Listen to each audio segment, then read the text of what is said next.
I've been known to be pretty critical of textbooks because I read a lot of textbooks, in math at least. But this section 1.9 from Mercer and Sabecki, I really liked their approach here. So they included a lot of data on newspapers. I think this is, you know, a really legitimate topic, and especially in the United States right now, is how people get their news and how important news is to us and its delivery, like how we get our news. So what I've done is, well, in this section, we're actually going to, we will look into quantitative data, which we haven't done yet, and basically just analyze the organizations of data and what do we do with our data? We get this data, what do we do with it? So in example 1, this is not exactly the same as your book, but I've gathered up all of the data sets they put in this section, which is a lot. And that's what I really love about this section, actually. And what we're going to do is we're going to see the data that they have given us and pick the best representation for the data set, and why we think that. So there's a hint here. We've looked at frequency tables, relative frequency tables, bar graphs, pie charts, scatter plots, and Venn diagrams. So our job is to pick. This first data set is year and average circulation in thousands. It says that this data set is the average daily circulation for newspapers in America for years from 2001 to 2015.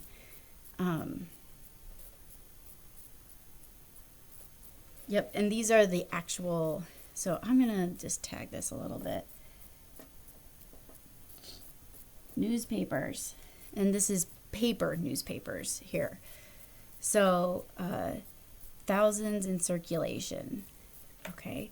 When I look at this data, immediately my mind says no to a pie chart, because we don't really have percentage of, normally when we think about a pie chart, we think, oh, okay, these are just categories that add up to 100% of the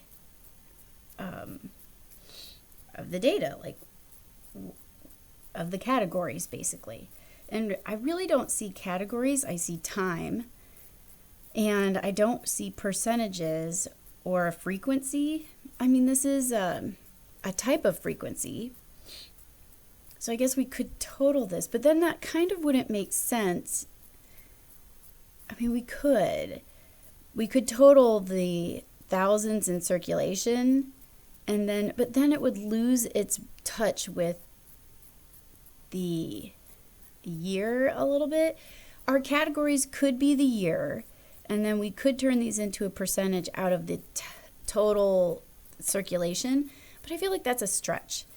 When I look at this data set, I really think, oh, you know what? We could easily immediately put this into a bar graph, and where our categories are the years, which does mean we could turn it into a pie chart, but we have it as a frequency table already, and it seems to me a scatter plot is best, where we are drawing something similar to a bar graph, but where we have time along the horizontal, and then we have the vertical is how much is in circulation. So immediately when I think about this one, it's true that we could turn it into these things, but I think a scatter plot is best. So I'm going to jot down scatter plot. And don't get me wrong, it would be interesting to see if those visualizations also gave some information. Okay, and now let's look at this data set. This data set came from a survey where people were asked, how do you get your news information?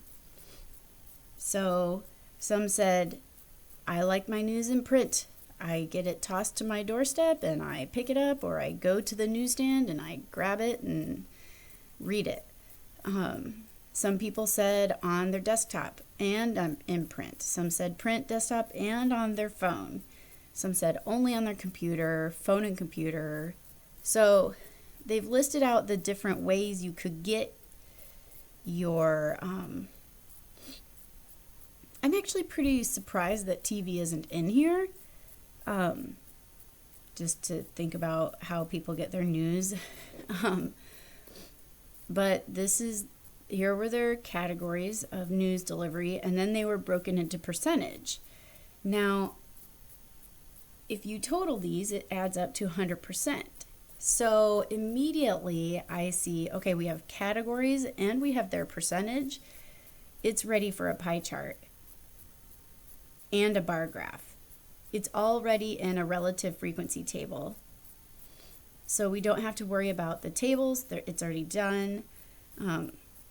We can't really put it into a scatter plot because we don't know numerical values for the horizontal axis. We could turn it into a bar graph or a pie chart. And it seems to me they already used a Venn diagram and they have listed out all of the possible categories. So, Venn diagram's out, but I would say for this one, bar or pie chart, because they have already totaled it up to 100%, they have created the relative frequency and they have created the categories. Then we have this data set. This is raw data. Like they haven't even synthesized it at all. This was a survey of 28 college students and how they get their news. And now I see TV riddled throughout here.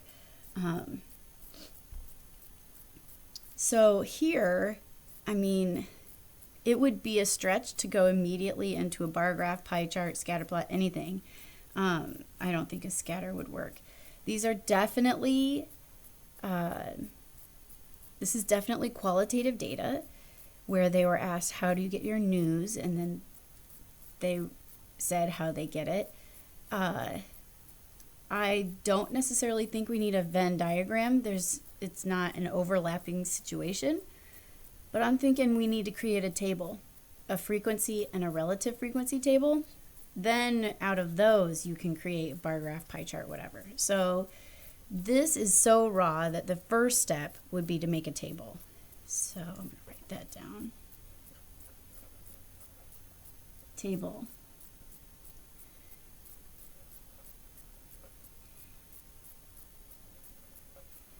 Then bar or pie. Yeah.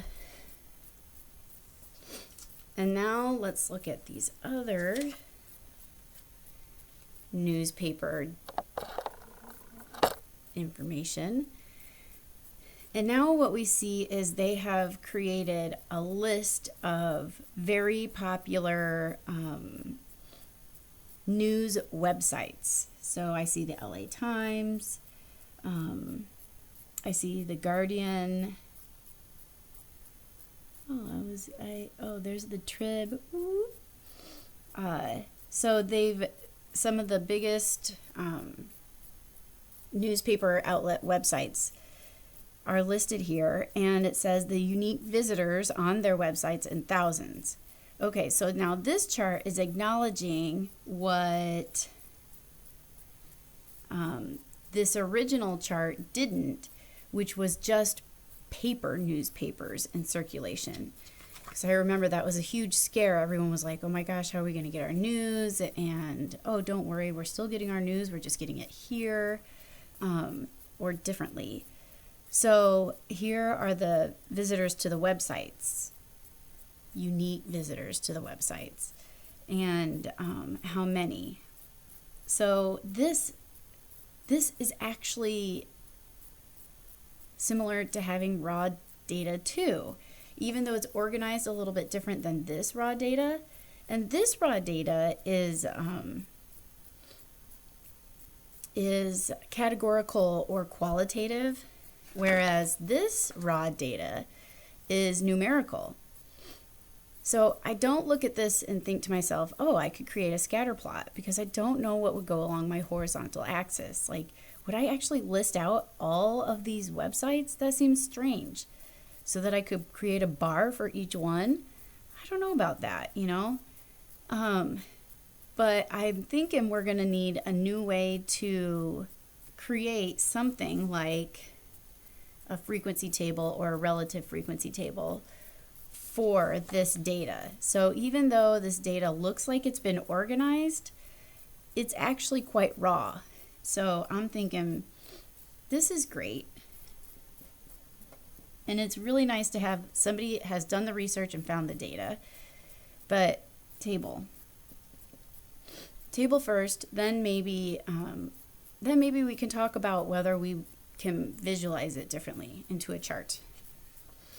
And then let's look at this data. Okay.